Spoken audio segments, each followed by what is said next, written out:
हमारे प्रदेश के और देश के देश के नेता आदरणीय राहुल गांधी जी और हमारे प्रदेश कांग्रेस के अध्यक्ष जीतू पटवारी जी ने एक इंदिरा ज्योति अभियान शुरू किया है और उसके जो प्रमुख हमारे बीच में भास्कर राव रोकड़े जी मौजूद है। ये इंदिरा ज्योति अभियान क्या है, इसका जो स्लोगन है चले रामराज जी की ओर, ये सब इसका उद्देश्य क्या है, इसके बारे में विस्तृत रूप से भास्कर राव रोकड़े जी जो हमारे बीच में मौजूद है वे आपको विस्तृत रूप से आपके लिए जानकारी देंगे। भास्कर राव, यह विषय काफी बड़ा है, लेकिन मैं कोशिश कर रहा हूँ कि एकदम संक्षेप में आपके सामने रखूं। हमने 2 मई 2022 से शिक्षित बेरोजगार युवाओं के सामने उत्पन्न ज्वलंत समस्याओं को देखते हुए सम्यक अभियान शुरू किया, जिसमें जो 9 मुद्दे हैं उसमें रिटायरमेंट की आयु 58 साल करने, सरकारी और निजी क्षेत्र में एक समान वेतन लागू करने के लिए बीजीएफ का सहारा लेने, आउटसोर्सिंग प्रणाली पूर्णतः बंद करने, जो BR अम्बेडकर ने पहले 14 घंटे की शिफ्ट ड्यूटी हुआ करती थी उसको 8 घंटे कर दिया था, उसको पूर्ववत लागू करने, जो श्रम कानून 2020 के पहले 29 श्रम कानून थे उनको हटा करके 4 श्रम कानून बनाए गए हैं जो कि कर्मचारियों के ठीक बिल्कुल विपरीत हैं, खिलाफ में हैं। सिर्फ ईज ऑफ डूइंग बिजनेस और एज ऑफ डूइंग इंडस्ट्री के नाम पर इन लोगों ने श्रम कानूनों को बदल दिया है, तो उसको पूर्ववत करने, युवाओं को सम्मानजनक प्लेसमेंट दिलाने के लिए इंटीग्रेटेड प्लेसमेंट डिपार्टमेंट स्थापित करने, जैसे ये 4 महत्वपूर्ण मुद्दे युवाओं के हैं।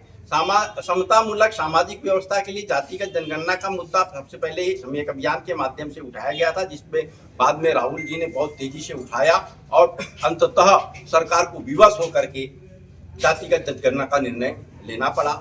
उसी प्रकार ये ओबीसी है, ओबीसी के साथ साथ ईबीसी भी है, जो अत्यंत पिछड़ा वर्ग है, जो परंपरागत पेशेवर समाज है, उनके लिए एक अलग से वर्ग बनाने की भी बात है। इसके साथ साथ क्योंकि 1 एकड़, आधा एकड़, 2 एकड़ के किसान कभी आधुनिक कृषि नहीं कर सकते, तो हरित क्रांति का जो असर है आज तक हम देख रहे हैं कि इस प्रकार कृषि में आत्मनिर्भर काफी कृषि उत्पादन में हमारा देश बना, लेकिन समस्याएं फिर वैसी खड़ी होने जा रही है। उसका कारण है कि कृषि भूमि बढ़ गई है और बटी हुई कृषि भूमि में आधुनिक पद्धति से कृषि करके कृषि को लाभ का धंधा अब नहीं बनाया जा सकता, इसीलिए इंडस्ट्री सेंट्रिक कम्युनिटी फार्मिंग का कॉन्सेप्ट है।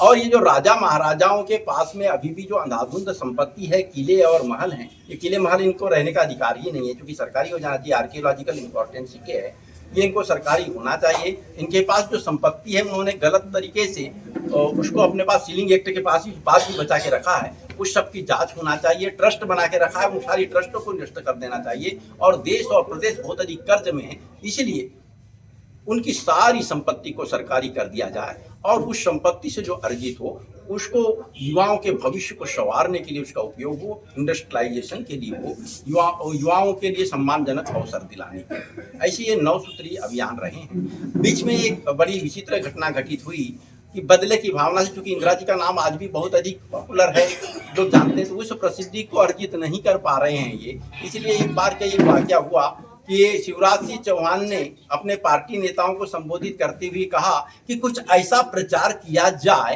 कि नरेंद्र मोदी का नाम इंदिरा गांधी के समान प्रसिद्ध हो जाए। तब वो ऐसा तो कर नहीं सकते थे, क्योंकि उनने जो किया था वो बेमिसाल था, तो इनने सोचा कैसे इंदिरा गांधी को बदनाम किया जाए। तो इन्होंने 25 जून को संविधान हत्या दिवस घोषित करते हुए कहा कि 25 जून 1975 को इंदिरा जी ने संविधान की हत्या करके आपातकाल लागू कर दी थी, इसलिए प्रतिवर्ष 25 जून को संविधान हत्या दिवस मनाया जाएगा। हमने देश के भिन्न भिन्न राज्यों की राजधानियों में जाकर प्रेस कॉन्फ्रेंस करके उस समय आपातकाल की परिस्थितियों में लागू किया गया था और उसकी क्या आवश्यकता थी, इसके बारे में तथ्यात्मक ढंग से बातें रखी।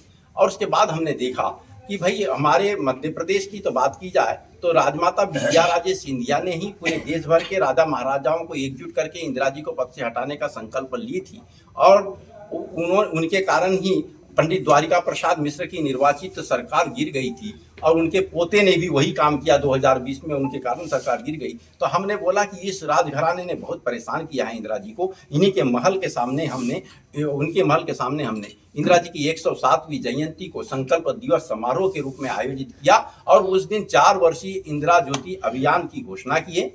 4 वर्षीय इंदिरा ज्योति अभियान के तहत एक सृजन वर्ष मनाया जा रहे थे, 108वां इंदिरा ज्योति का वर्ष। उसमें हमने 108 कार्यक्रम पूरे प्रदेश में किए और जिस दिन 19 नवंबर 2025 को भोपाल में कार्यक्रम था, उस दिन हमने महात्मा गांधी की अवधारणा को भी धरातल पर उतारने का निर्णय लिया।